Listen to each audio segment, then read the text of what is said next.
气，一腔热血几回平，看罢了古今多少事。英雄莫问出身，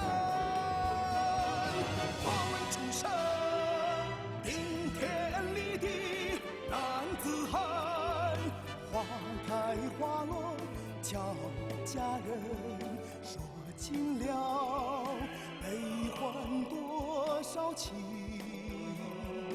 英雄自古万人。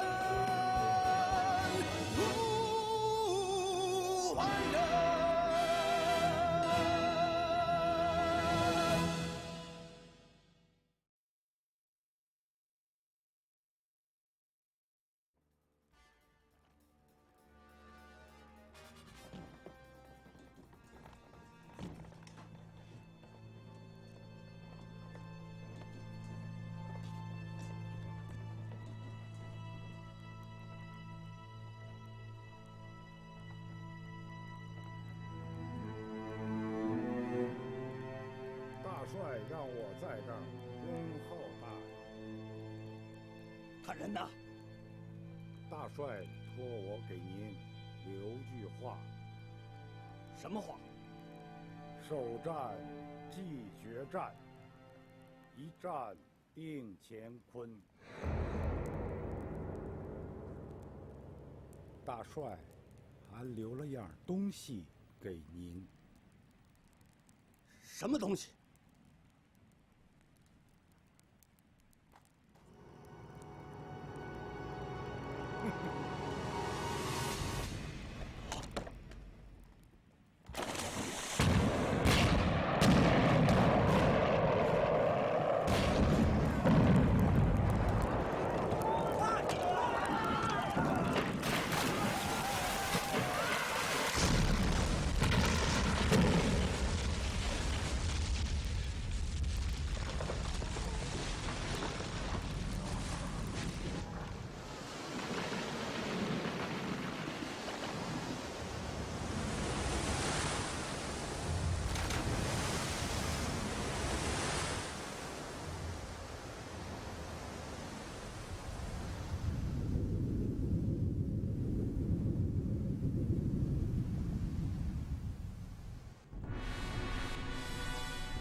大帅，这尊金塔5年来日日夜夜跟着陈友谅，走哪儿带哪儿，片刻不离啊。陈友谅啊，活生生被这个烂东西给害死了。大帅，如今斗转星移，天意将这把金塔又留给了大帅。陈友谅做不得，大帅当能做得。咱才不做这破东西呢，死硬的不舒服。难道大帅不想君临天下了吗？当然想。不过这人呐，他要是皇上，就算是坐在一块木头疙瘩上，那他也是；要不是皇上，就是坐在一座金山上，也是沐猴而冠。一抬起身子，天下人都能看到他的猴屁股。精彩，精彩！大帅，绝非是奉承，的确是精彩之至。一会儿叫人把他给容了，充军饷当军费，实在。照办。大帅，罪图陈礼，拜见吴王。你就是那位太子吧？真是有其父必有其子啊！啊，5年前，你爹陈友谅也是把自己给绑了，跪在雪地里向徐老大请罪，这事儿你还记得吧？罪徒知道。烈父后来把徐寿辉杀了，还夺了他的兵马。你怎么把自己的父亲叫做略父呢？哎，你可是他的儿子呀！呸！禀吴王陛下，罪徒持有这样的烈父，他残忍无道，凶狠寡情，杀了好些个部将。哦，对了，他还生生地烧死了陛下的战俘。罪徒怎么劝也劝不住啊！烈父，他真是个禽兽啊！住口！陈友谅是条好汉子，我看你才是个禽兽呢！为了活命，竟然辱骂自己的爹！啊！陛下饶命啊！求陛下饶我一命吧！我从来没有杀过人，我还不到17岁啊！你这个东西值得杀吗？陛下，不杀我！不杀，非但不杀，咱还要委派你一个美差。臣礼，奉吴王命，参见陛下。陈礼，陈友谅也有个太子，叫陈礼吧？就是在下。你怎么给朱元璋当信使了？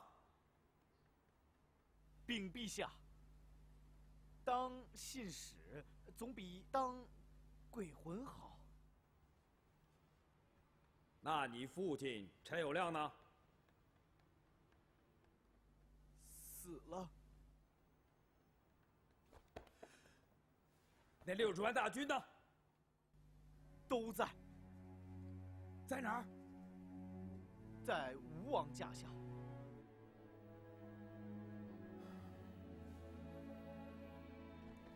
我明白了，朱元璋是让你来给我现身说法，来展示他的恩威。吴王有信，令在下无惩陛下。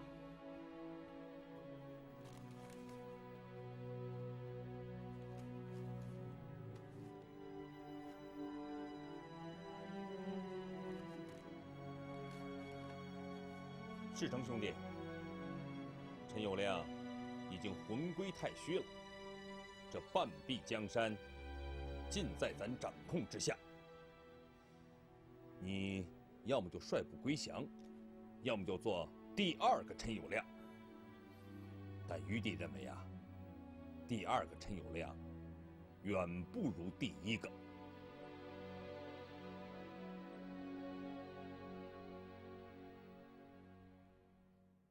圣使到。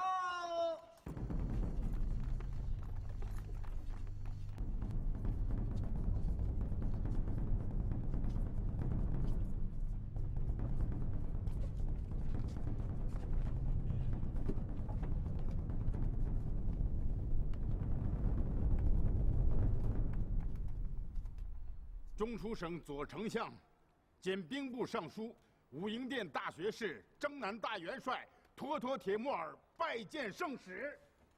起来吧，巴托托就行了，嚷了那么一大串，震死我了。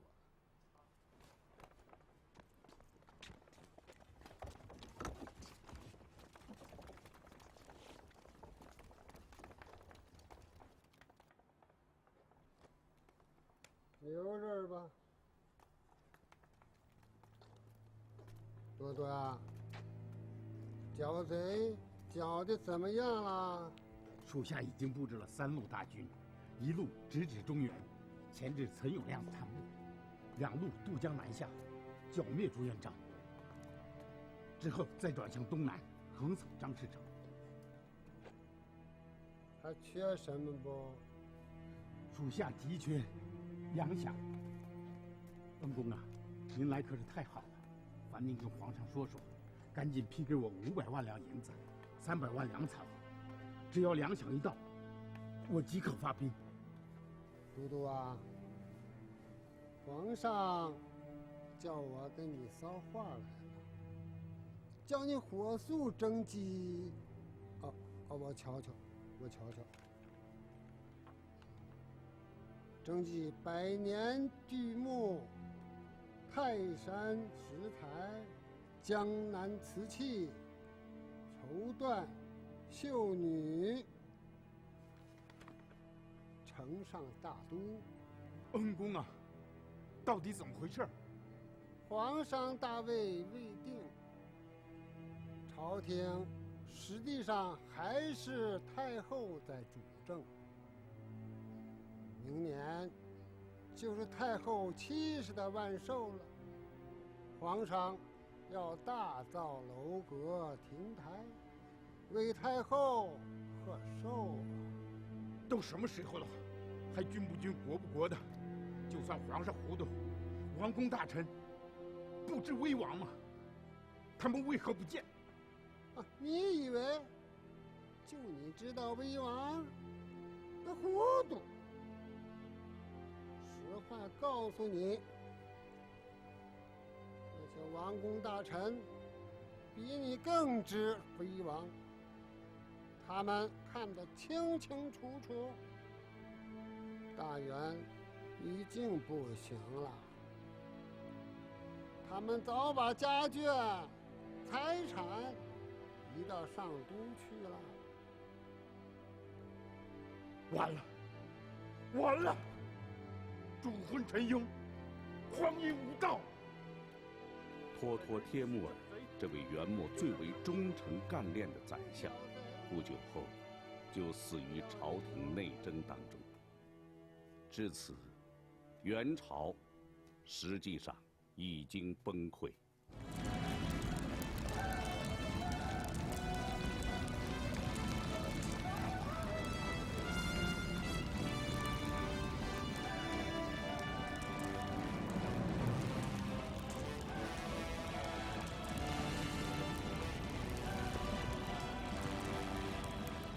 朱元璋在击败陈友谅后，又经过周密的准备，于公元1365年挥师进攻张士诚，历时2年多，至公元1367年9月，攻陷平江。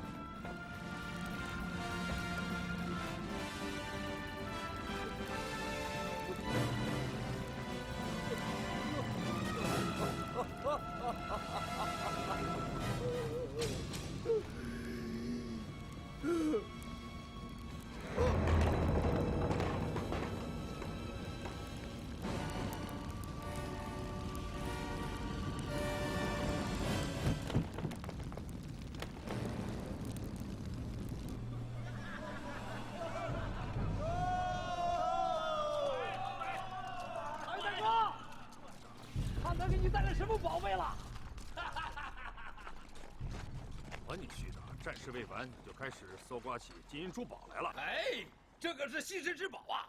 咱倒要看看是什么东西。看。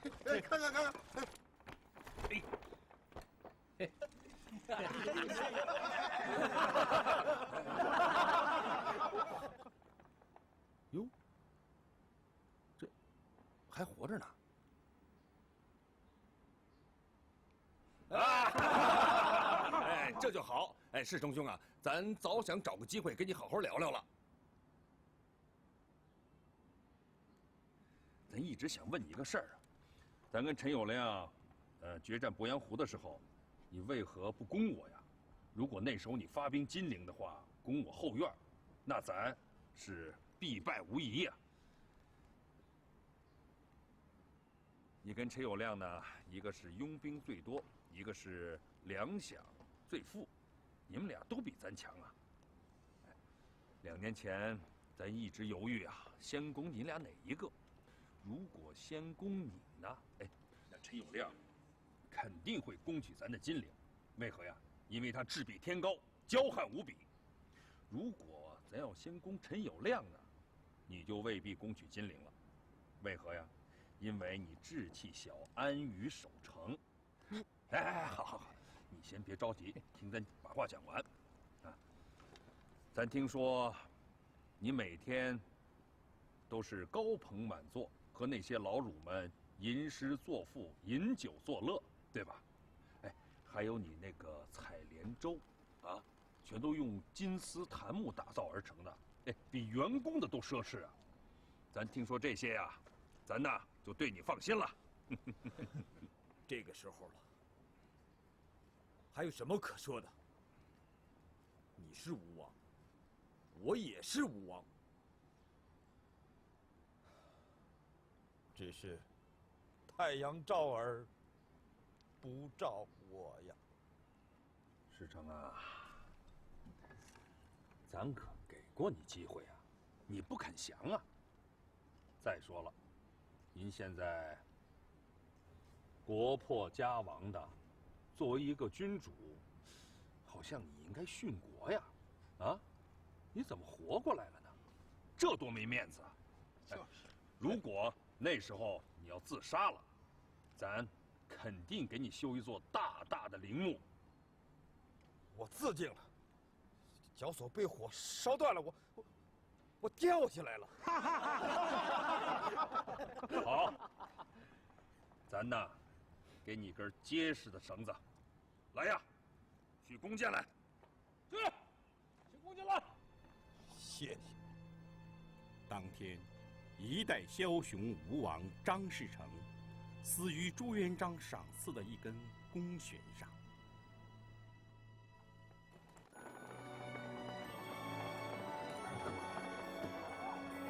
辽州城禁止奏折一道，苏州命令举万枚书求见吴王。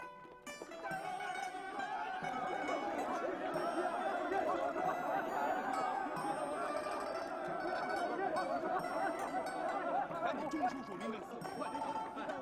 啊，是知道了。您，干嘛？我早就来了，你到后边挨个去。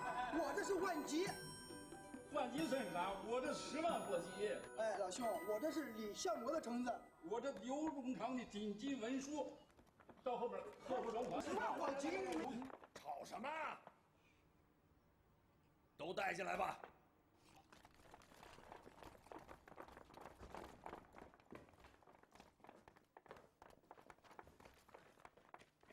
说吧，什么事？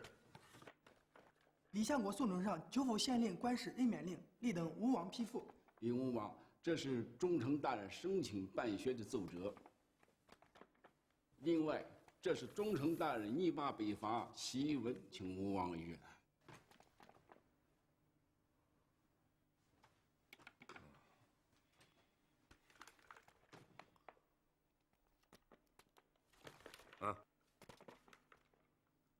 回去传话，让李先生审阅一下刘先生的北伐檄文，让刘先生审阅一下李先生的任免令啊，都要拿出意见来。1个时辰之后到咱这儿来议事。下去。遵命。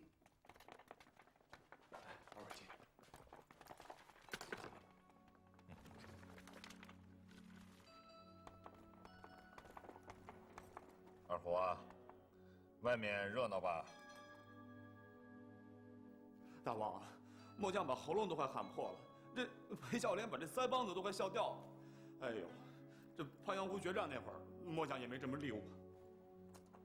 行了，甭诉苦了，以后苦日子还长着呢。啊，大王，末将就是有3头6臂，也顶不住啊。这那挺得赶紧添人手。没人给你，去，外头给我顶着去。大王，啊，哎，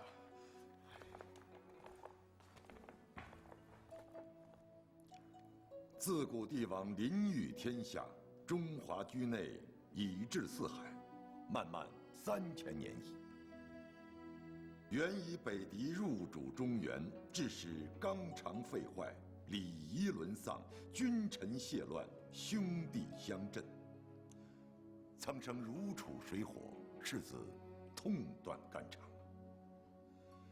元璋乃怀幼不依，承天道而举王师，居金陵行胜之地，控长江天堑之险。东临沧海，西抵巴楚，南收闽、粤、胡、湘、汉、淮，坐地千里，带甲百万。恩威所至，民安十足，兵精，为北方半壁奄奄一息。至此，元璋再举王师，奉天讨袁，务使天下一统，乾坤再造。刘先生这篇《奉天讨袁檄文》，大家觉得如何呀？字字千钧，气吞霄汉，听了浑身是劲儿啊！好，好啊！刘先生一支笔，横扫三军嘛，啊！气势尚可，这个举兵北伐之意嘛，似乎可以再强化一些。刘先生，你的恩威所至后面是什么？恩威所至，民安十足，兵精。说的太满了吧？能否加3个字？民稍安，食稍足，兵稍精。恩威所至，民稍安，食稍足，兵稍精。太好了！大帅这3个“稍”字加上去，反而更显出王者的风范。请听：恩威所至，民稍安，食稍足，兵稍精。既虚怀若谷，又壮如泰山，真是太好了！君王毕竟是君王，这3个骚字啊，就绝非臣下所能言呐。我们已经完成了北伐的一切准备，就等着举兵了。咱的意思是，徐达任讨袁大元帅，常遇春任副帅，率领铁骑5万，步军30万，直捣大都，务要一击而定天下。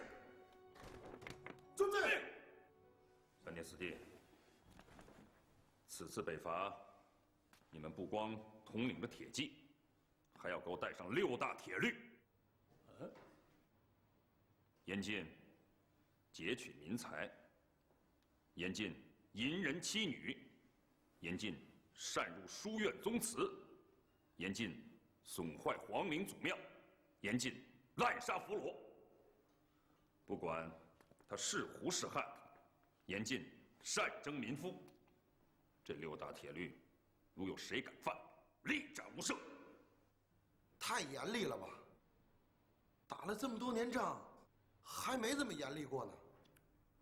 少尉啊，北伐需要大刀阔斧，将士们如果顾虑太多，就不敢放手杀敌了。是啊，此次征战跟以往是不一样的。过去我们是一方诸侯，是地方军，而这次我们是王者之师。你们千里北伐，纵横10几个省，沿途的百姓，特别是北方的老百姓，能够从将士们的身上看到以后王朝是什么样子。他们祖祖辈辈都讲究个眼见为实，所以你们的一举一动、一刀一枪都影响着人心向背。定了，这6大铁律绝不含糊。咱宁肯多牺牲些将士，也绝不能影响到王师之风范。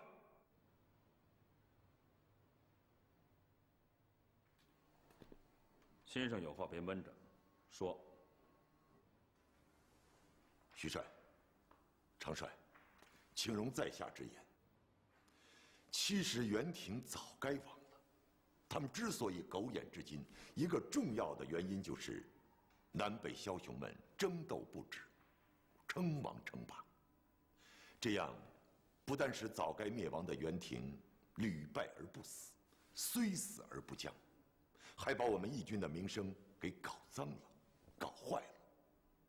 所以大帅这6条铁律如能贯彻，定能一洗前尘，重振我义军的光辉呀！说得好。遵命。3位大帅，先回都督府吧。2位先生且留下，回头去书房议事。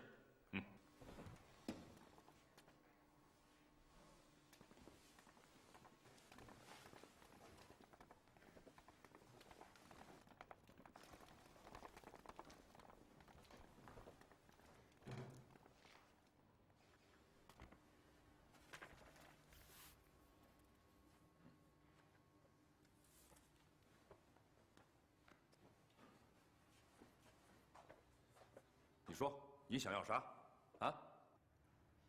大哥，咱就一个要求，你非答应不可，不然，咱宁肯不挂帅。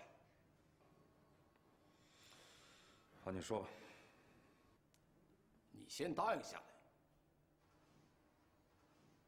好，答应你。你早该称帝了。这回，在我和四弟率军出征前，你先登基称帝，这样一来，北伐的声威也就更壮了。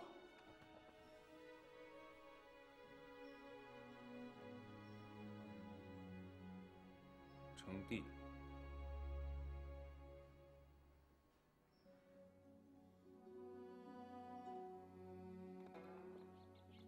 伯纳，有个事我酝酿多日，苦思且不能定，就等着你一言而断了啊！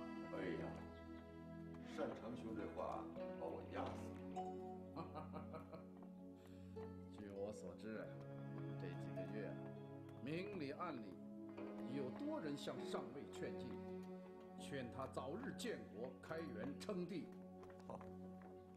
意料中的事，大帅称帝是铁板钉钉，你就是不劝，他也会做。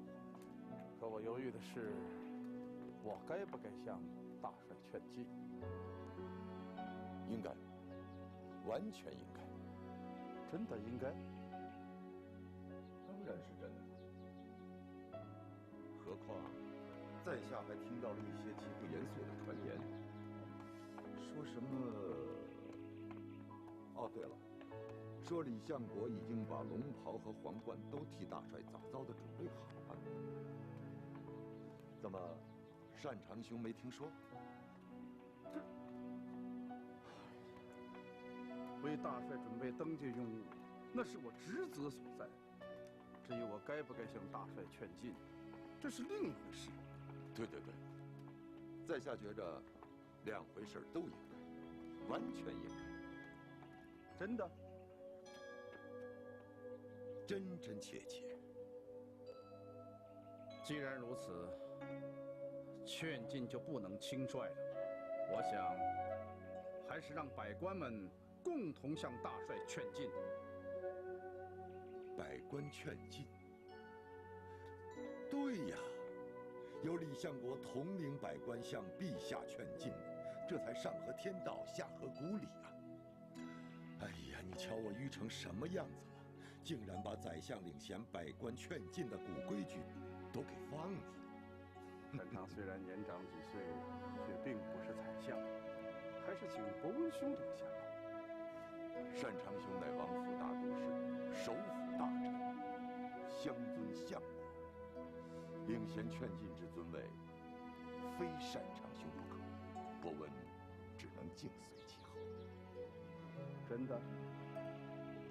哎呀，单长兄，你干嘛老是真的？我在你面前何时说过假话？假话嘛，暂时没有。可要命的是，听伯温兄说话，总觉得让人是真假难辨。冤！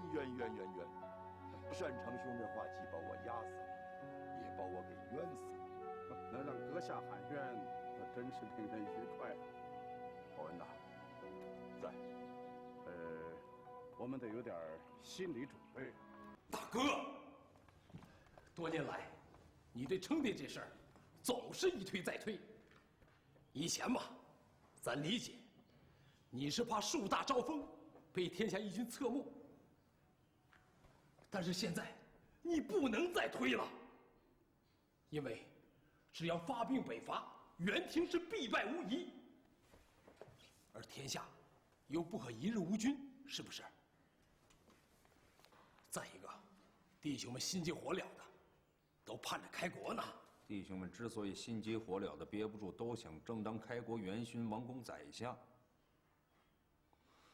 称帝这事儿，皇上不急，将相们急啊。哥，这难道不应该吗？应该，完全应该。但你为啥不替咱想想呢？一旦咱成了帝，就得大行册封，上百位战功卓绝的将军，谁不想争当一个什么公爵、侯爵的？他们之间肯定要互相攀比，争位、争功、争荣。你让咱咋摆平吗？别人不说，就说你徐达啊，想封个啥爵位啊？我，你说不出口了吧？啊，除了你之外，还有什么李善长、刘伯温、常遇春、汤和这些国家之栋梁，封个啥官衔啊？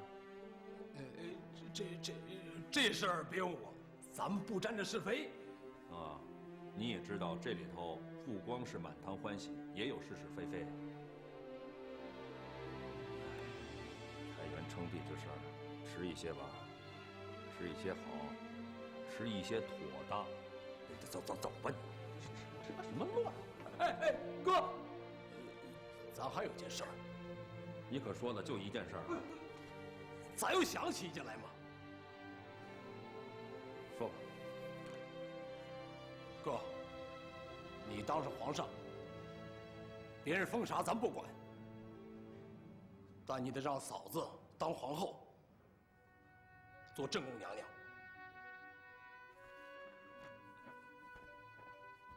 你操这心干嘛呀？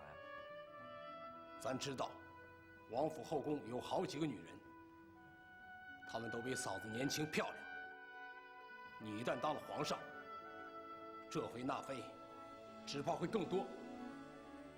但是，天底下没有任何女人比咱嫂子更贤良。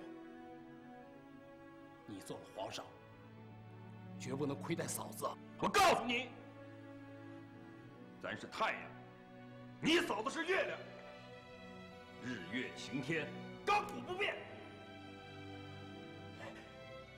有这话，咱就专心北伐了。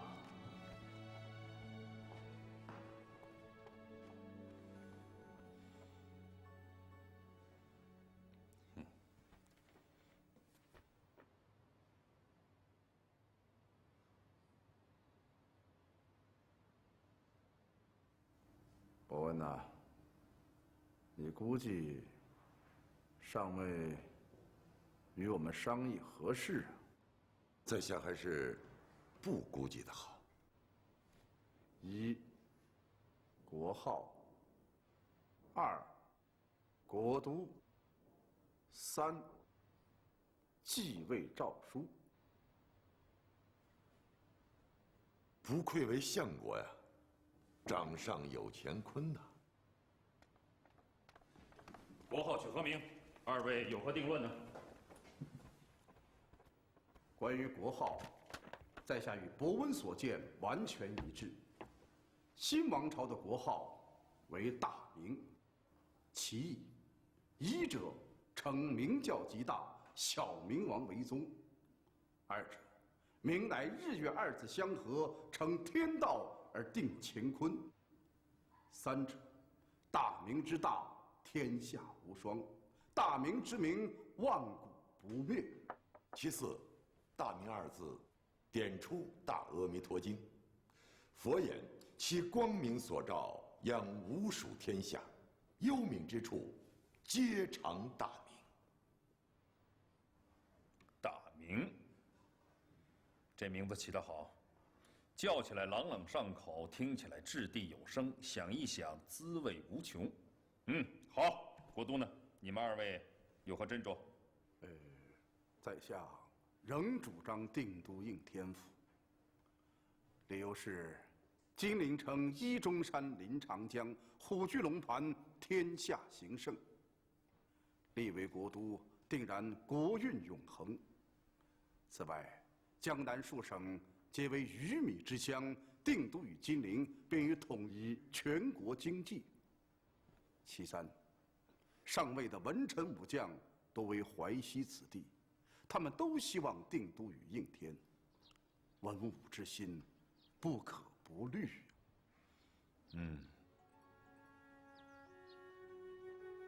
再下一位，应天府可暂定为国都，但不宜久长。历代以来，应天府宫阙城池千修无常，城隍敦嵌，屡经开挖填塞，坑洼沼穴满目皆是，因而地脉泄尽，王气难收。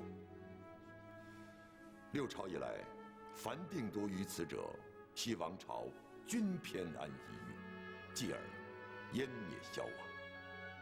此外，千百年来威胁中华的胡马蛮夷，多出自于北部边疆。凡圣朝盛世，立都当以戍边制敌为第一要。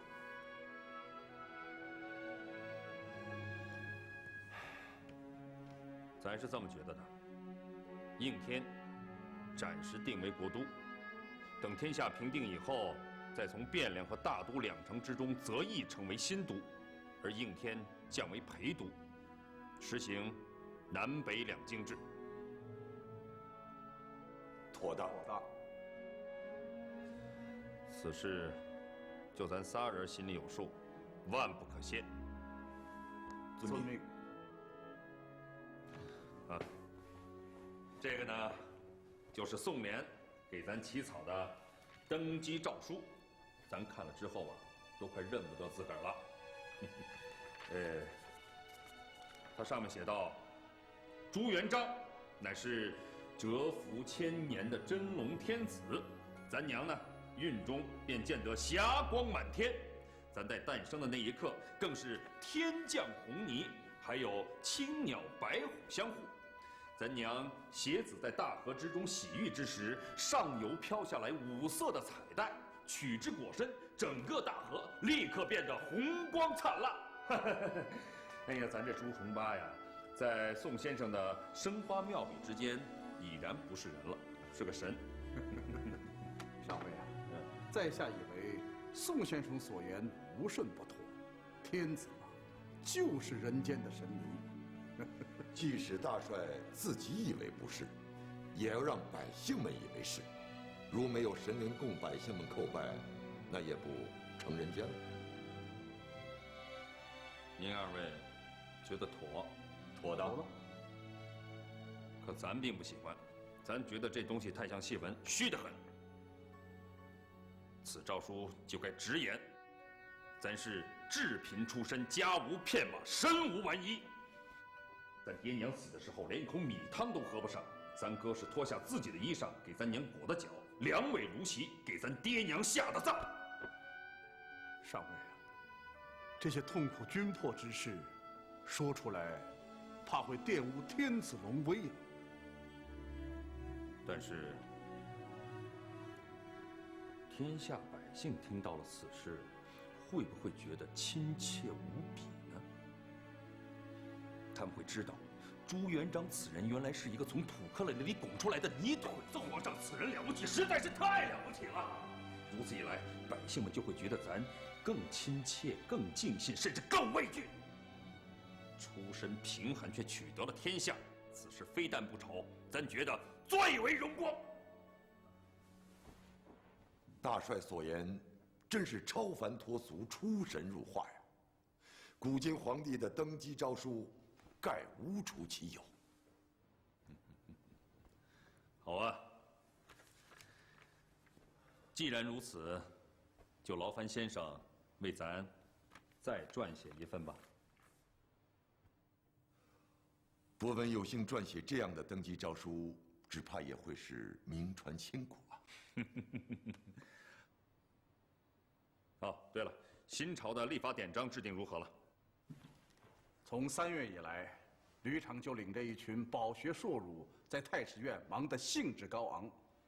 但凡朝廷所必备的礼法典章、黄历、钟磬、音律、乐舞、服饰，样样都在拟定之中，不日就会呈上，请上尉裁定。咱早就说过，吕长啊是个能人，肚子里就是百宝箱啊！大帅，吕先生之能，正是我等之不能。还有，皇宫正殿奉天殿，在胡文庸亲自督理下，日夜赶工，已经初具规模了。胡文庸也是个大能人，一会儿啊，咱们瞧瞧他去。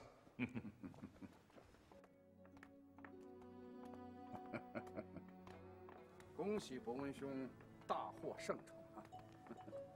看来肃儒宋濂不过是生花妙笔，而刘先生却是巨笔如传，当朝第一呀！在下何能啊？全仰仗大帅点铁成金嘛。对了，刚才在大帅进门之前，单长兄闭着眼睛说了3件事：国号、国都、继位诏书。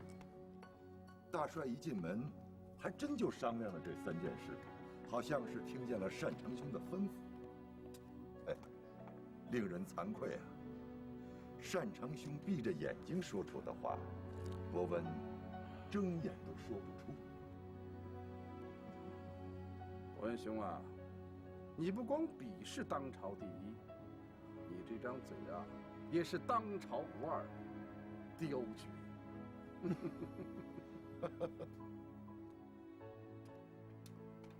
单长兄，这几天大帅把开国必备的事情该说的都说了，可有一件事却只字不提。何事？滁州的那位。天哪，小明王！我都把他给忘了。大帅可没忘。单长兄，这10几年来，大帅一直封小明王为天下共主。如果按照这个说法，那岂不是应该立小明王为帝？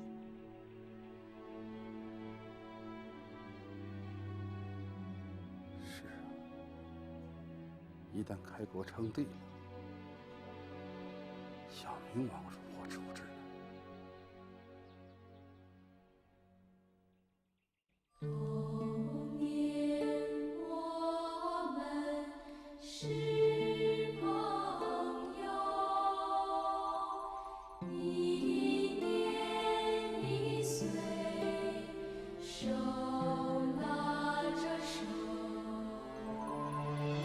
曾经有一个小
外朝归你，内廷归我。